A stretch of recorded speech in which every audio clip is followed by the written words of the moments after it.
Hello again. Today we are making briquettes from a new machine that was purchased from, was it Germany? Germany. So this is the process we're at the moment. So this is the bricks pressed.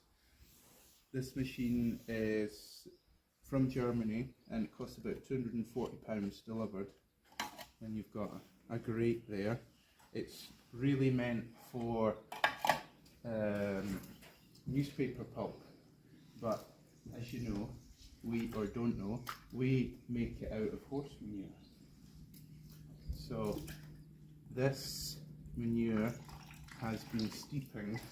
I'll just show you. This press is 3/4 of a ton in pressure, and it's all done cold press. There's no heat involved. So I bring it down here, and then I usually give it a couple more pumps.